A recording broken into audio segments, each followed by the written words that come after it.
알곡과 가라지의 비유라는 제목으로 말씀의 은혜를 함께 나누겠습니다.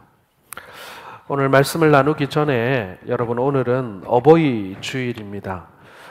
우리의 육신의 부모님에게 공경을 표하고 사랑을 표하고 또 그들의 수고를 우리가 인정해드리고 또 감사드리는 그런 날이기도 합니다. 그런데 왜 교회가 어버이 주일을 정해 놓았을까요? 그것은 우리의 육신의 부모님을 공경할 뿐만 아니라 우리의 믿음의 선배들, 그리고 우리의 믿음의 부모들에게 우리 육신의 부모님과 똑같이 그들을 잘 섬기고 그들을 존중하고 또 그들의 신앙과 가르침을 잘 계승할 것을 우리가 다짐하고 또 확인하는 그런 날이 바로 어버이 주일이라고 우리는 생각하고 지키고 있습니다. 오늘 하루뿐만 아니라 우리가 늘 그래야 하겠지만 우리 오늘 하루라도 우리 선배들에 대한, 어르신들에 대하여 우리가 존경을 표하고 감사를 표하고 그리고 함께 즐거워하고 축하하는 그런 날이 되었으면 좋겠습니다. 자, 이제 말씀을 살펴보겠습니다. 여러분, 역사적으로 교회를 많은 사람들이 여러 가지 수식어를 붙여서 이렇게 많이 설명하곤 합니다. 그 가운데 네 가지로 크게 정의해 볼 수가 있습니다. 첫 번째는 하나의 교회다라는 정의입니다. 이 지상에 존재하는 모든 교회는 예수 그리스도 한 몸의 지체로서의 하나의 교회, 우주적 교회, 하나의 교회다라는 것을 우리는 정의하곤 합니다. 두 번째로는 거룩한 교회입니다. 그리스도의 신부로서의 거룩함을 생명처럼 지키는 교회라는 것이죠. 그리고 또 한 가지는 사도적 교회입니다. 사도적 교회라는 것은 예수님에게 직접 가르침을 받은 그 사도들의 가르침이 오늘날 지금까지도 그 말씀을 통하여 정확하게 흐트러짐 없이 오류가 없이 우리에게 전달되어진 그 말씀 위에 세워진 교회다. 그래서 그 사도적 교회라는 의미를 가지고 있습니다. 그리고 또 한 가지는 보편적 교회입니다. 보편적 교회란 누구나 다 이 구원의 문이 열려 있고 누구나 교회의 멤버가 될 수 있고 그리스도의 몸인 교회에 들어올 수 있음을 말해주는 그런 보편적 교회인 것이죠. 각각 여러 가지 의미가 그렇게 있습니다. 그런데 오늘 우리가 함께 나누고자 하는 정의는 두 번째입니다. 거룩한 교회인 것이죠. 여러분, 교회는 거룩한 곳입니다. 거룩한 그리스도의 피 위에 새롭게 된 교회이기 때문에 교회는 거룩합니다. 지금도 성령님께서 다스리시고 인도하시기 때문에 교회는 거룩합니다. 그리고 장차 교회는 그리스도의 신부가 될 것이기에 또한 거룩한 곳입니다. 그러나 여러분, 실상 교회가 그렇게 거룩하기만 합니까? 사실 우리가 자신 있게 그렇게 말을 못합니다. 여러분과 저의 모습을 보아도 그렇지 않습니까? 우리는 이기적이고 쉽게 죄에 빠지기 쉬운 사람들입니다. 교회를 구성하고 있는 성도들 중에 여러분, 의인도 있겠습니다마는 그렇지 못하고 세속적인 이익을 쫓아 사는 죄인들도 적지가 않습니다. 오늘 한국 사회에서 한국 교회가 거룩한 교회다라고 자신 있게 말할 수 있는 사람들이 과연 얼마나 되겠습니까? 그러므로 교회는 분명 죄인들의 공동체라고 할 것입니다. 자, 그런데도 어째서 하나님의 말씀이 그리고 역사적인 교회의 전통은 교회를 거룩하다라고 정의하고 있는 것일까요? 여러분, 이것은 인간의 편에서 내릴 수 있는 정의가 아니기 때문에 그렇습니다. 교회는 인간적인 공동체가 아니라 하나님으로부터 부름을 받은 공동체라는 점에서 그 거룩에 관한 이야기를 할 수 있다라는 것이죠. 거룩하신 하나님의 은혜와 은총이 교회에 머물기 때문에 비로소 교회는 거룩한 것입니다. 죄인은 죄인인데 하나님으로부터 용서받은 죄인들의 모임이라는 겁니다. 그래서 초대교회 때 교회의 교부들은 이 교회를 뭐라고 불렀냐면 순결한 창녀다라고까지 불렀습니다. 죄가 많고 더럽지만 교회는 그리스도의 신부로 우리 하나님으로부터 일방적으로 부름을 받았다라는 것입니다. 신부가 신랑을 버릴지라도 신랑이신 예수님은 우리를 결코 버리지 않기 때문에 교회는 거룩하다는 거예요. 나는 여전히 죄가 많고 나는 여전히 거룩하지 못하지만 그래서 나는 이 주님의 이 신부가 될 자격이 없지만 신랑이 아니다. 너는 그럼에도 불구하고 내 눈에는 거룩해 보인다. 나는 거룩하게 여기고 있다. 그래서 내 신부의 자격이 된다. 우리 주님께서 우리를 그렇게 말씀하고 있는 것입니다. 지금은 보잘것없지만 하나님의 기대와 사랑이 교회를 향하고 있기 때문에 교회는 거룩한 공동체로 끊임없이 새로워져야 하는 것입니다. 끊임없이 개혁되어야 하는 것이죠.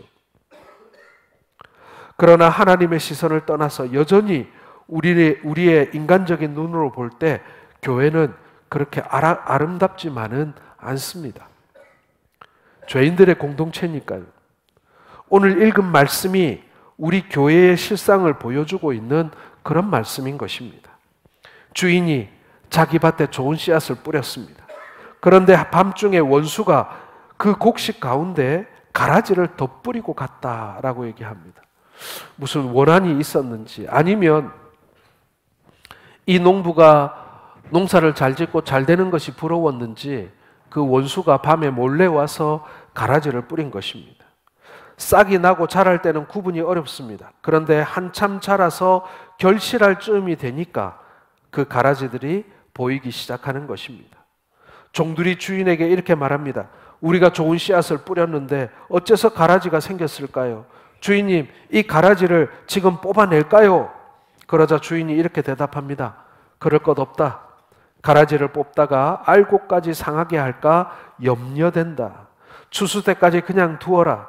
추수 때에 추수꾼들을 시켜 가라지는 묶어 불에 사르고 알곡은 곡간에 들을 것이다. 이게 오늘 말씀의 내용이죠. 여러분, 오늘 예수님께서는 이것을요 천국의 비유라고 말씀하고 계십니다. 이것이 곧 지상의 천국인 교회의 실상이라는 거예요. 오늘날 우리가 만들고 있는 이 교회의 모습이 이렇다는 것입니다. 교회는 알곡과 가라지가 함께 섞여 있는 것입니다. 교회는 100% 깨끗하고 거룩한 공동체일 수가 없습니다. 역사의 종말 때까지 이렇게 불순물이 함께 공존하는 그러한 죄인들의 공동체일 수밖에 없다는 거예요. 여러분 혹시 우리 교회는 문제가 많아 라고 생각하시는 분들이 계십니까? 예, 그게 정상입니다. 지상의 교회는 문제가 있을 수가 없습니다. 역사의 종말 때까지 이럴 수밖에 없는 거예요. 거룩한 교회 속에 가라지는 여전히 함께 숨어 있습니다. 예수님의 설명에 의하면 가라지는 악한 자의 아들로서 사람들을 의의 자리에서 넘어지게 하는 자이고 불법과 부정을 행하는 자들이라고 하였습니다. 이들은 교회 내에 숨어있는 거짓 선지자를 의미하기도 합니다. 이 거짓 선지자들 중에는 참된 신앙이 없는 채 교회에 출석하는 것만으로 내가 구원의 대열에 함께 서 있다라고 착각하는 소극적인 부류도 있고요. 적극적으로 의도적으로 교회의 분열과 파탄을 조장하기 위해서 은밀히 활동하는, 예를 들면 신천지나 그 다른 이단들과 같은 그런 존재들도 있다라는 것입니다. 가라지에 비유된 이 거짓 선지자들의 존재, 활동을 보다 잘 이해하기 위해서는 이 가라지의 특징을 우리가 잘 알면 됩니다. 가라지는 다른 사람일 경우도 있지만 내 안에 가라지적인 요소로 인해서 하나님을 섬기지 못하거나 하나님이 기뻐하시는 열매를 맺지 못하는 경우도 있다라는 것입니다. 이제 가라지의 삶을 다 버리고 하나님이 기뻐하시는 알곡의 삶을 우리가 살아야만 하는 것 아니겠습니까? 우리 안에 가라지도 있습니다. 그러나 우리 안에 있는 다른 사람일 수도 있지만 내 안에 여전히 남아있는 가라지에 뿌리가 남아있고 씨앗이 남아있어서 이것이 혹 내 안에서 자라고 있지는 않는가 우리가 살펴보아야 한다라는 것입니다. 가라지, 알곡, 이것은 존재에 관한 이야기이기도 하지만 우리가 가지고 있는 성품과 속성에 관한 이야기이기도 하다라는 것입니다. 오늘 본문 속에 나타난 가라지의 속성을 살펴보면서 우리 속에 있는 가라지를 가려내고 뽑아낼 수 있는 은혜의 시간이 되기를 주의 이름으로 축원합니다. 첫 번째로 여러분, 가라지의 위장성입니다. 자, 27절 같이 읽겠습니다. 집주인의 종들이 와서 말하되 주여 밭에 좋은 씨를 뿌리지 아니하였나이까? 그런데 가라지가 어디서 생겼나이까? 자, 가라지의 모습은 밀이나 보리와 아주 흡사하여서 실제로 이삭이 펴기 전까지는 쉽게 식별하기가 어렵습니다. 사단도 광명한 천사의 모습을 가장하여 겉으로는 진실하고 의로운 듯한 모습으로 나타나서 온갖 좋은 것을 약속하지만 실상은 어떻게 해서든지 복음의 광채를 흐리게 만들기 원하는 것이 바로 그들 아니겠습니까? 예수님께서도 거짓 선지자들을 양의 옷을 입은 노략질하는 일이라고 규정하셨습니다. 회칠한 무덤과 같다고 얘기했어요. 밖에서는 하얗고 깨끗해 보이지만 안에는 썩은 시체가 있다 이거예요. 그들은 사람들을 속이고 넘어뜨리기 위해서 수단과 방법을 가리지 않습니다. 그리고 결정적인 순간에 사단의 본색을 드러내며 사람을 죽이고 지옥에 몰아넣는다라는 거예요. 여러분, 사단의 속성 중에 하나가 잘 위장한다는 것입니다. 우리 눈에 잘 띄지 않는다는 거고요. 우리의 눈을 잘 속인다는 것입니다. 이것이 사단의 속성이에요. 절대로 쉽게 우리 눈에 띄지 않습니다. 쉽게 그 정체를 드러내지 않습니다. 한국 교회의 가장 큰 위협이 되고 있는 신천지 이단 집단을 한번 생각해 보십시오. 이들은 간교한 방법으로 포교를 합니다. 이들이 빼앗아 오려고 하고 이들이 저 포교의 대상으로 삼는 것은요, 믿지 않는 사람들이 아니에요. 믿는 자들이, 그리스도인들을 가장 우선적으로 공격합니다. 신천지만 그렇습니까? 사실은 이 이단들은요, 생겨났다 없어졌다 생겨났다 없어졌다 하기를 계속 반복하고 있습니다. 통일교가 될 수도 있고 지방교회, 그리고 뭐 안상홍, 온갖 그 이단들이 생겨났다 없어졌다 하면서 아주 그냥 기세를 떨치다가 또 약해지기를 반복하고 있습니다. 그들의 공통적인 목표는 바로 성도들입니다. 믿지 않는 사람들을 현혹할 뿐만 아니라 가장 많이 이단의 덫에 빠지는 사람들이 바로 성도들입니다. 사랑하는 성도 여러분, 이 가라지의 특징 중에 하나가 위장성입니다. 알아보기 어렵습니다. 혹시 시골에서 논농사를 지어보신 분들은 아실 것 같은데요. 처음에 어릴 때는 모릅니다. 어떤 게 나락인지 어떤 게 이 피인지 구분하기가 어렵습니다. 그것이 자라서 꽃이 피고 꽃 정도 피면은 알아봐요. 꽃 정도 피면. 그 전에는 알아보기 어렵습니다. 대부분 이 피들이 이 나락보다 키가 큽니다. 햇빛을 지가 더 많이 받으려고 키를 더 키웁니다. 그래서 이렇게 불쑥불쑥 튀어나온 게 눈에 잘 띄기도 합니다. 그리고 꽃을 피울 때는 비로소 이 나락과는 다른 모습을 보여주는 것이죠. 그러나 그전에는 찾아보기 어렵습니다. 위장을 잘하고 있기 때문에 그런 것입니다. 여러분, 우리가 날마다 깨어 있어야 합니다. 그리고 잘 살펴보아야 합니다. 이러한 거짓 선지자들이 우리 속에 섞여 있을 수 있습니다. 그런데 그것을 분별하기가 어려워요. 그래서 여러분, 필요한 사람이 바로 저와 같은 목사입니다. 여러분, 긴가민가 싶으면 한 번도 듣도 보도 못한 말을 누가 하면 반드시 저한테 물어보셔야 됩니다. 절대로 혼자서 그런가 고민하시면 안 됩니다. 반드시 물어보셔서 이것이 무엇인지 여러분 분별하실 수 있기를 바랍니다. 위장하고 있으면 찾기가 어려워요. 여러분, 군대에 스나이퍼라고 하는 사람들이 있습니다. 저격수라고 하죠. 이들은 머리끝부터 발끝까지 온몸을 위장하고 숨어서 하루고 이틀이고 사흘이고 간에 목표가 나타날 때까지 숨어 있습니다. 얼마나 감쪽 같냐면 바위가 되었던 들판이 되었던 숲속이 되었던 그 사람들이 바로 내 앞에 있을 때까지도 그 사람들을 찾아낼 수가 없어요. 아주 감쪽같이 누가 공격하는지도 모르게 공격하고 사라져버리는 존재들이 바로 그 저격수 스나이퍼입니다. 사단이 그런 존재예요. 자신의 모습을 철저히 위장합니다. 그러나 여러분, 분별할 수 없느냐? 그렇지 않습니다. 우리의 영적인 판단력, 우리의 영적인 눈이 밝아지면 분별할 수 있습니다. 반드시 찾아낼 수 있습니다. 중요한 것은 무엇이죠? 우리가 영적으로 어두워져 있고 분별력이 떨어져 있으면 찾지 못하지만 우리가 깨어있고 성령 충만할 때 그때 우리가 찾아낼 수 있다라는 것입니다. 여러분, 날마다 깨어있는 우리 성도들 되시기를 주의 이름으로 축원합니다. 두 번째로 여러분, 가라지의 잠복성입니다. 자, 같이 읽겠습니다. 28절입니다. 주인이 이르되 원수가 이렇게 하였구나. 종들이 말하되 그러면 우리가 가서 이것을 뽑기를 원하시나이까. 아까도 말씀드렸듯이 이 가라지는 이삭이 나오기 전까지는요, 구분하기가 어렵습니다. 뿐만 아니라 우리 속에 잠복해 있습니다.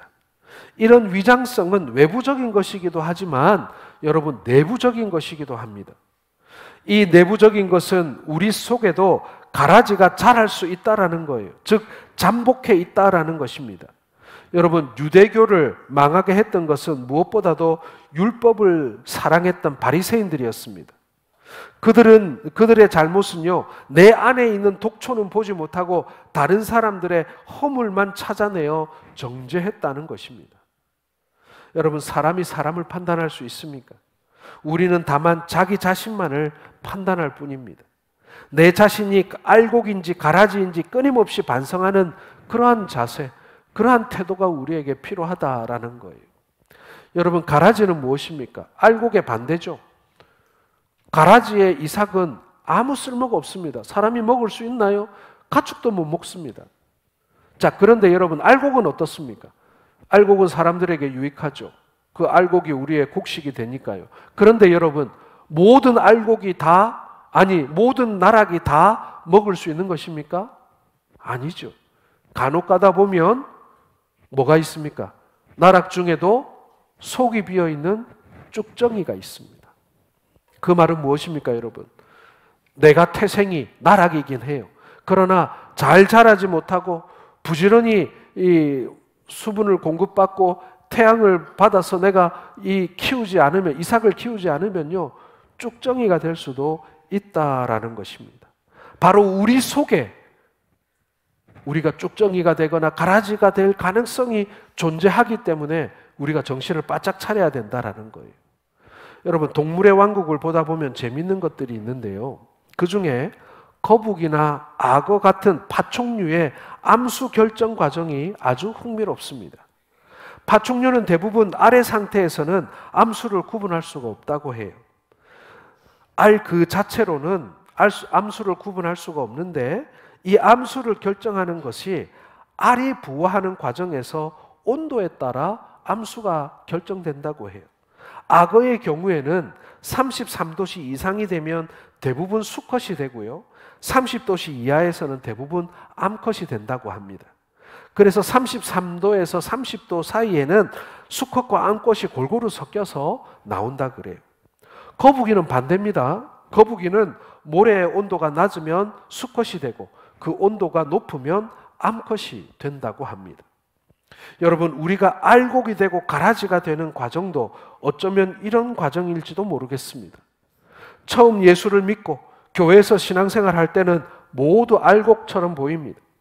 모두 알곡이었습니다. 그런데 그런 교회 생활 가운데에서도 죄에 노출되고 죄를 많이 짓다 보면 우리도 어느새 가라지가 되어 있을 수도 있다. 쭉정이가 되어 있을 수도 있다라는 것입니다.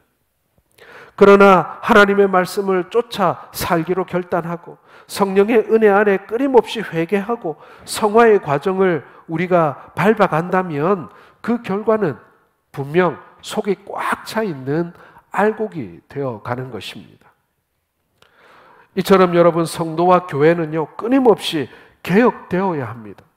우리의 삶도 날마다 새로워져야 합니다. 교회도 날마다 개혁되어 가야 합니다. 처음이 옳다고 나중도 옳을 것이라는 착각을 하지 말아야 합니다. 끊임없이 돌아보아서 믿음 안에 제대로 서 있는지 확인해 보아야 되는 거예요. 또 서 있다고 해도 넘어질까 조심해야 하는 것입니다. 내가 옛날에 열심히 했기 때문에 지금도 그 은혜가 남아있으리라고 착각하시면 안 됩니다. 첫사랑의 체험을 가지고 끝까지 그때만을 그리워해서는 안 되는 것입니다. 여러분, 부부도 한번 생각해 보세요. 부부도 처음에는 사랑해서 결혼하잖아요. 처음에는 뜨겁게 사랑했잖아요. 그런데 그 첫사랑만 믿고 내 평생 이 사랑만 가지고 그때 기억만 가지고 산다? 안 되죠. 그때는 남편이 그랬는데, 그때는 아내가 그랬는데, 지금은 변했고, 지금은 예전만 같지 않고, 그렇게 계속 처음 만났을 때만 비교를 해서 지금 산다면요, 못 삽니다. 그 사랑이 계속 업그레이드 돼 가야죠. 세월과 함께 그 사랑이 계속 새로워져야죠. 그러지 않으면요, 옛날에 처음 만났을 때, 처녀 총각으로 막 설레이는 가슴으로 만났을 때, 막 그때의 두근거림이 없다고. 그러면 막 내 사랑이 식은 것 같다고. 그런 두근거리는 사랑을 또 찾아다니고 막 그래서는 안 되는 거죠. 사랑도 업그레이드 되어야 하는 것입니다. 마찬가지입니다, 여러분. 우리의 믿음도 업그레이드 되어 가야만 합니다. 언제까지 첫사랑 할 것입니까? 첫사랑 회복해야죠. 그러나 지금의 우리의 믿음은 또 첫사랑과는 다른 업그레이드 된 믿음을 우리가 가져야 하는 것입니다. 하나님의 은혜는 날마다 새롭습니다. 날마다 새롭게 부어지는 은혜를 체험하지 못한다면 우리는 어느새 가라지나 쭉정이가 되어 있을 것입니다. 그러면 여러분, 오늘도 내 안에 잠복하고 있는 가라지적 속성, 교만과 정죄함과 욕심과 분노와 정욕과, 평소에는 절제되고 거룩한 것으로 보이지만 여러분, 결정적인 순간에 누군가 나를 자극하거나 내 마음의 뚝이 무너지는 순간 분노하고 욕심을 나타내고 말이죠, 내 마음대로 하려고 하는, 그렇게 악하게 살 때가 있다라는 것입니다. 여러분, 믿음 좋은 사람도 실족하면요, 사탄처럼 행동할 수 있어요. 우리가 그것을 기억해야 합니다. 내 안에 언제든지 폭발할 수 있는 이 가라지적 성품이 존재한다는 것, 잠복해 있다는 것, 이것을 결코 잊지 말아야 하는 것입니다. 다른 사람들에게 상처 주고 교회에 덕이 되지 못하고 하나님의 영광을 가릴 때가 있을 수 있다. 한평생 신앙생활 잘했는데 한 번 삐그덕해가지고 말이죠, 그런 일에 우리가 말려들거나 실족하는 일이 없도록 해야 하는 것입니다. 우리 속에 잠복하고 있는 가라지들도 뽑아내야 합니다. 그리고 말씀과 성령으로 충만해서 하나님을 기쁘시게 하는 여러분 알곡 신자 되시기를 주님의 이름으로 축원합니다.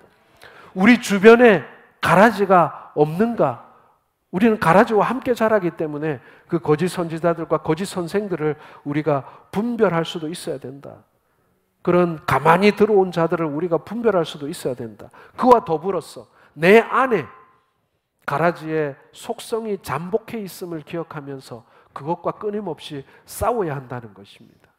그걸 여러분 절대로 잊지 마시기를 바랍니다. 세 번째로 여러분, 가라지의 해독성입니다. 자, 29절을 같이 읽겠습니다. 주인이 이르되 가만두라, 가라지를 뽑다가 곡식까지 뽑을까 염려하노라. 자, 교회는 외부적으로도 내부적으로도 가라지의 위험을 갖고 있습니다. 문제는 가라지가 아니라 가라지를 뽑다가 알곡까지 뽑을까 염려하시는 주님의 마음입니다. 사단은 외부적으로 이단을 확장해서 그 세력을 확장시키려 하는데 있지 않습니다. 사단의 목적은요, 곡식을 뽑아버리는 데 있는 거예요. 여러분, 왜 이단들이 성도들을 노리고 교회를 공격하는 줄 아십니까? 그것은요, 이 교회를 흡수해가지고 자기들의 덩치를 키우려고 하는 것이 아니라 이 교회가, 그리고 성도들이 자신들에게 회방이 되기 때문에 뽑아버리고 무너뜨리고 싶어 하는 거예요. 그게 여러분 이단들의 목적이고 사단의 목적인 것입니다. 또한 내부적으로 우리의 믿음을 의심하게 만드는 것이 그들의 목적이라는 겁니다. 제가 군 생활할 때 대민 봉사를 많이 나갔습니다. 봄에는 모내기 하러, 여름에는 태풍 와가지고 자빠진 나락새우로 묵구로, 그리고 가을에는 벼베로. 그런데 대부분 비슷한 지역을 가요. 같은 논에 계속 가는 거예요. 그래서 저는 이 논에 대한 애착이 생기더라고요. 이거 내가 다 지은 것 같은, 내가 농사 다 지은 것 같은 그런 마음이 드는 거예요. 그 여름에 태풍이 와가지고 이 논의 나락이 다 넘어지면요, 그 얼른 이렇게 세워야 됩니다. 그래서 이렇게 묶어 놓으면 그 논 주인이 또 뭡니까, 또 물 뿌리는 걸로 해가지고 또 이렇게 또 씻어요. 이 나락에 흙이 묻어 있으면 잘 못 자라니까 이렇게 또 물도 뿌리고 그러더라고요. 그때 뭘 하냐면은 이 군데군데 이제 같이 자라고 있는 이 피를 이제 같이 뽑아내기도 합니다. 그런데 그거 함부로 뽑으면 안 돼요.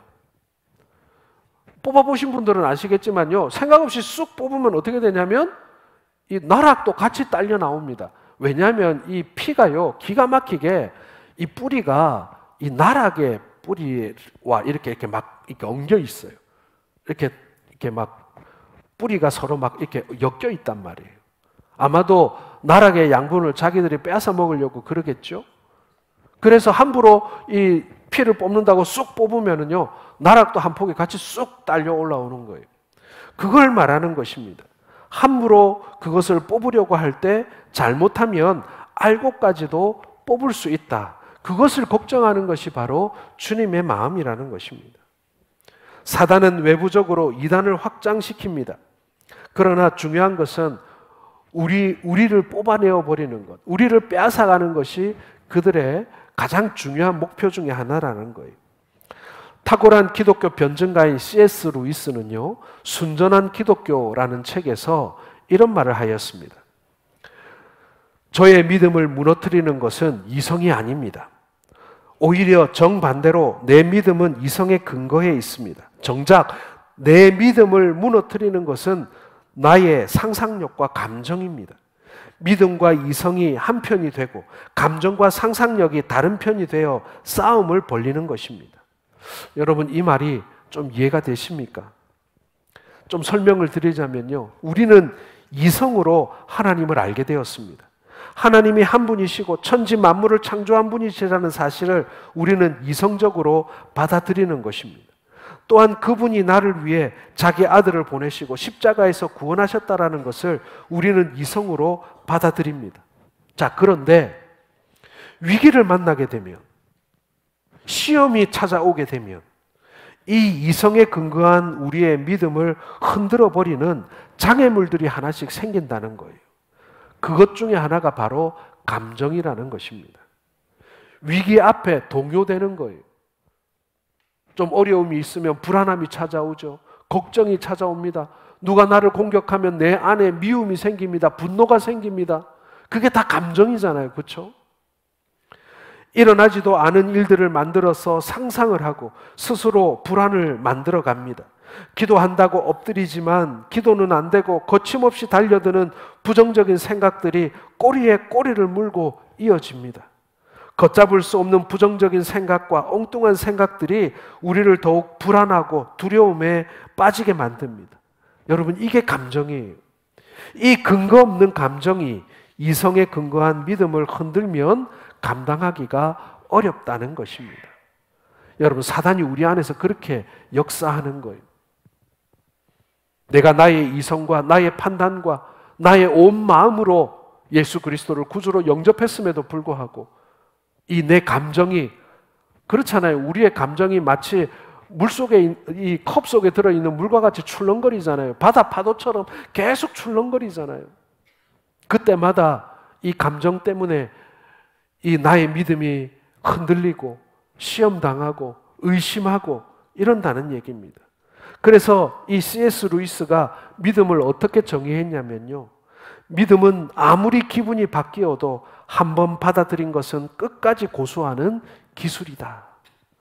여러분, 조금 어렵게 들릴지도 모르겠습니다만은 어려운 상황에서 내가 하나님의 약속을 믿는다는 것은 이성으로 받아들인 하나님의 말씀을 나의 기분, 나의 감정과 상관없이 흔들림 없이 내가 그것을 붙들고 밀고 나가는 기술이다. 바로 그것이 믿음이다. 이렇게 C.S. 루이스는 설명하고 있는 것입니다. 예, 우리가 결정하고 작정하고 우리가 붙들고 있는 이 믿음, 이 말씀, 이 신앙. 그런데 언제 흔들리느냐? 내 감정이 흔들릴 때, 내 마음이 무너질 때, 내 마음이 분노하고 미움이 싹 틀 때, 그때 여러분 우리의 믿음이 흔들리는 거예요. 저 사람 평생 저렇게 안 살았는데, 저 사람 절대로 그럴 사람 아닌데, 어떻게 저 사람이 그 믿음을 가지고 저렇게 잘 살아왔는데 어떻게 저렇게 한 번에 무너질까? 어떻게 저렇게 엉뚱한 짓을 할까? 예, 딱 한 가지예요. 내 감정이 그 믿음을 이겨버린 거예요. 이성의 끈이 떨어져 버리는 거예요. 사랑하는 성도 여러분, 이 믿음으로 이 가라지가 우리에게 그런 해독성이 있어요. 우리를 무너뜨리려고 하는 그러한 감정의 파도와 같은 거예요. 여러분, 이러한 가라지의 이 해독을 알고 이겨내시는 우리 성도들 되시기를 바랍니다. 자, 알곡과 가라지의 비유의 결론을 우리 주님께서 말씀하십니다. 30절 같이 읽겠습니다. 둘 다 추수 때까지 함께 자라게 두라. 추수 때에 내가 추수꾼들에게 말하기를 가라지는 먼저 거두어 불사르게 단으로 묶고 곡식은 모아 내 곡간에 넣으라 하리라. 자, 알곡과 가라지의 비유 속에는 바로 하나님의 마음이 있는 거예요. 하나님의 관심은요, 오로지 알곡에 있어요. 이 농부가 야, 우리 밭에 가라지가 얼마나 되나 그거 세고 있겠습니까? 아니죠. 가라지가 많기는 하지만 내 밭에 알곡이 얼마나 있나 그것을 계산해 보는 것이죠. 왜요? 가라지는 아무 쓸모가 없거든요. 중요한 것은 내 밭에 알곡이 얼마나 있는가입니다. 그리고 하나라도 그 알곡을 더 자라게 하고 살리는 것이 농부의 마음인 것입니다. 세상이 아무리 혼탁해도 하나님께서는 심판하지 않으십니다. 그들이 불쌍해서도 그렇지만 더 결정적인 이유에는요, 바로 그 세상 속에 의인들이 다칠까 봐 염려하시기 때문에 그런 것입니다. 악인들을 심판하려다가 의인까지 상할 수 있으니까요. 하나님이 소돔과 고모라를 심판하실 때도 그 성에 의인 10명만 있었어도 심판하지 않으시겠다라고 말씀하셨지 않습니까? 이것은요, 순전히 이 아브라함이 중보기도를 잘해서 이렇게 됐다.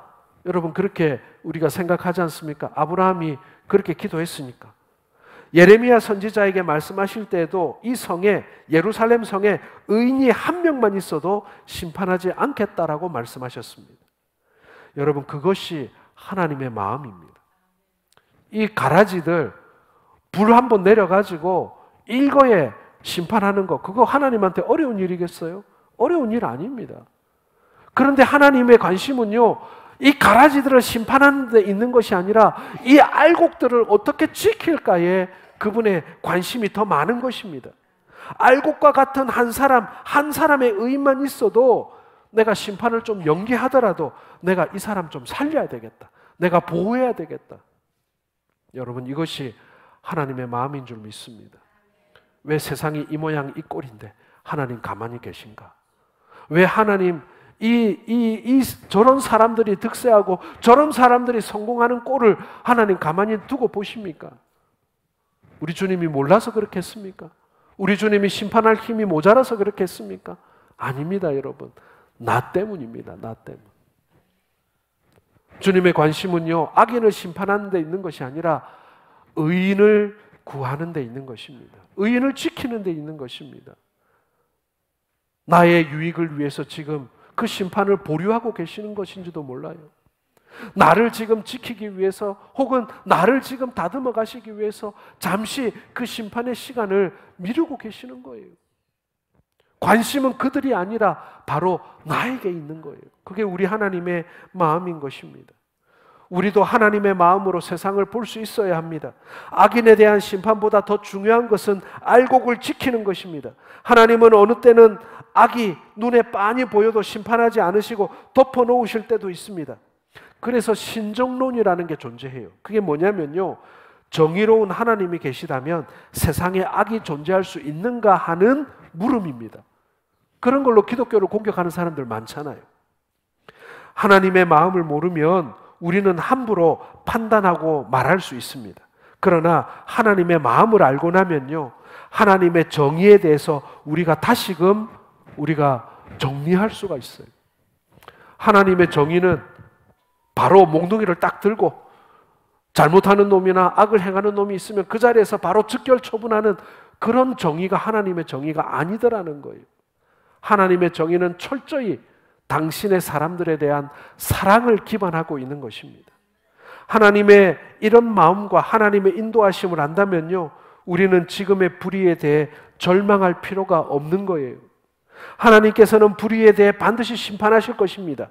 가라지가 득세하는 것 같지만 정말 짧은 한때일 뿐입니다. 주님은 30절에 분명히 말씀하셨습니다. 알고 군 곳간에 가라지는 불사르게 하실 것이라고 말입니다. 그리고 이 비유에 관한 해석을 40절에서 42절에 분명하게 다시 말씀해 주고 계십니다. 같이 읽겠습니다. 그런즉 가라지를 거두어 그의 사는 것 같이 세상 끝에도 그러하리라. 인자가 그 천사들을 보내리니 그들이 그 나라에서 모든 넘어지게 하는 것과 또 불법을 행하는 자들을 거두어내어 풀무불에 던져 넣으리니 거기서 울며 이를 갈게 되리라. 아멘. 심판은 반드시 있습니다. 우리 하나님은 공의로우시기 때문에 덤태기로 넘어가는 법이 없습니다. 한 사람 한 사람을 정확히 우리 주님은 보고 계십니다. 여러분, 그러므로 우리 신앙인들은요, 낙관론자가 되어야 됩니다. 악이 득세하는 것 같지만 그들은 바람에 날려가는 겨처럼 덧없이 사라지게 될 것입니다.